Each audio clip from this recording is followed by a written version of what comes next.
আসসালামু আলাইকুম সুপ্রিয় দর্শক, কথা বলবো আইসিটি অ্যাক্ট 1973 নিয়ে। এই যে আইনটি দেখেন বাংলাদেশ সরকারের ওয়েবসাইটে দেখা যাচ্ছে।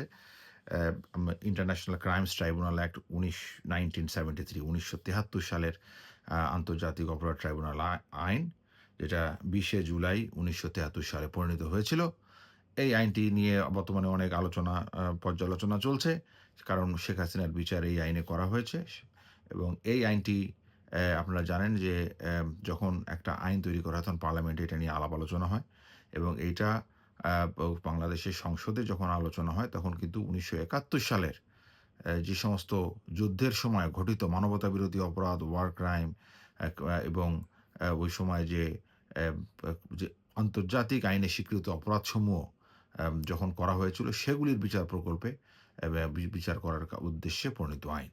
তো এই আইনটার পারপাস হচ্ছে 1971 সালের যুদ্ধে যে সমস্ত যুদ্ধাপরাধ, আম আম এবং মানবতাবিরোধী অপরাধ এবং আম যে জেনোসাইড, গণহত্যা, এইগুলি এর বিচার প্রকল্পে প্রণীত আইন। তো এগুলির বাইরে কিন্তু আসলে কি বিচার করার সুযোগ আছে? এখন আপনারাই বলেন। এটা কিন্তু ব্রিটেনেও এখন ওই যে জুরাস প্রসেসটা চালু আছে। জুরিগণ যে একটা মত প্রকাশ করে। তো এটা আইন দিয়ে আমি আপনাদের সামনে বলতে চাই যে এই যে শেখ হাসিনার বিচার যে করা হলো এই আইনে, এই আইনটার পারপাস তো সেটা অ্যালাউ করে না। এবং আপনারা নিজেই দেখতে পাচ্ছেন যে এখানে কি কোনো যুদ্ধ হয়েছে? হ্যাঁ, যুদ্ধ হতো যদি একটা ইউক্রেন বা রাশিয়ার মতো একটা ব্যবস্থা থাকতো, তাহলে আমরা বলতাম যে একটা দেশের সাথে আরেকটা দেশের যুদ্ধ হয়েছে। সেখানে যে অপরাধগুলো সংঘটিত হচ্ছে, যেখানে দায়ী ব্যক্তি, যে দায়ীদের যারা প্রধান থাকবে যে গ্রুপের, সেটার একটা কথা হতো। অথবা আরেকটা হতে পারত, যেমন একটা রাষ্ট্রের বিরুদ্ধে একটা আরেকটা বাহিনী, তারা একটা যুদ্ধ অবস্থানে আছে এবং যুদ্ধ করছে। যেমন আমাদের পার্শ্ববর্তী দেশ শ্রীলঙ্কা একসময় ছিল যে তামিল টাইগার্স, এলটিটি যাদেরকে বলে, তারা যে একটা যুদ্ধ করেছিল। সেই সময় যদি তারা এরকম কোনো সিভিলিয়ানদের ক্ষেত্রে যে ওয়ার ক্রাইমস এগেইনস্ট হিউম্যানিটি, অথবা জেনোসাইড, এই ধরনের যে অপরাধগুলি যারা যদিও তারা সংগঠিত করে, তো সেক্ষেত্রে এইটা ওইভাবে ওই আন্তর্জাতিক অপরাধ ট্রাইব্যুনালে বিচার করা যাবে বলে আমি অভিমত প্রকাশ করছি। এছাড়াও এই আইনটি কিন্তু আসলে নুরেমবার্গ ট্রায়াল যে হয়েছিল, সেইখান থেকে কিন্তু এটা ইন্সপায়ার্ড হয়েছে। এবং আপনারা যদি আইনটি সম্বন্ধে আপনারা দেখেন, তাহলে আপনারা বুঝতে পারবেন যে নুরেমবার্গ ট্রায়ালে কিভাবে ইন্সপায়ার্ড হলো। এবং সেখান থেকেই আইনটি, যে যুদ্ধের সময় এটা কিন্তু যুদ্ধ অবস্থায় থাকতে হবে। তো ২০২৪ সালে একটা কোটা বিরোধী আন্দোলন হলো এবং তারা আল্টিমেট দিল যে ৫ তারিখ যদি সরকার পদত্যাগ না করে তাহলে ঢাকা ঘেরাও কর্মসূচি হবে, ঢাকা অবরোধ। তো তার আগে অনেক কিছুই হলো।